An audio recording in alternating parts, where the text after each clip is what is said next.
అదరగొట్టే కారం రంగు రుచి ఆచి కారం పొడి.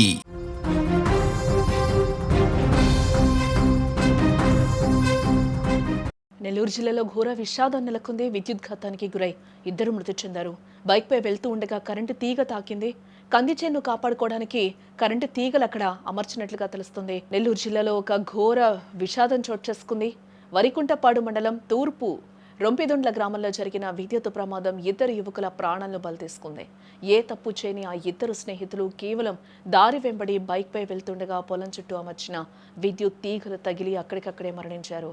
18 ఏళ్ల ప్రాయంలోనే ఆ యువకులు ప్రాణాలు కోల్పోవడంతో ఆ గ్రామంలో విషాద ఛాయలు అలుముకున్నాయని చెప్పుకోవచ్చు. అసలు ఆ ప్రమాదం ఎలా జరిగింది అనేది మనం చూస్తే, మేకల గణేష్, తలుపుల పోలయ్య ఈ ఇద్దరు కేవలం స్నేహితులు మాత్రమే కాదు, ఒకరికొకరు తోడుగా ఉంటూ భవిష్యత్తుపై ఎన్నో ఆశలు పెంచుకున్న కుర్రాళ్ళు.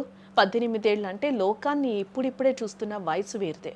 ఇంటికి దీపాలు అవుతారనుకుంటే ఆ ఇళ్లలో చీకటి నింపి శాశ్వతంగా వెళ్ళిపోయారు.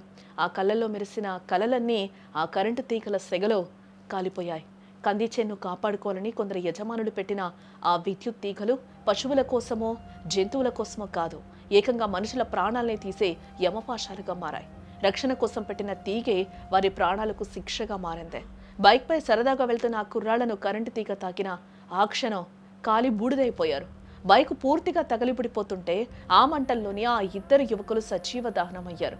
వారు వేసిన కేకలు ఆ నిర్జన ప్రదేశంలో గాల్లోనే కలిసిపోయాయని చెప్పుకోవచ్చు. ఇప్పుడు ఆ ఎస్టీ కాలనీలో కేవలం రోదనలే వినిపిస్తున్నాయి. ఒక్కసారి పిలవరా నాన్న అంటూ ఆ తల్లులు బాదుకుంటున్న తీరు చూస్తుంటే రాయి కూడా కరిగి నీరవుతుందేమో. గణేష్ మరియు పోలయ్య మరణం ఆ కుటుంబాల్లో ఎన్నటికీ పూడ్చలేని లోటు.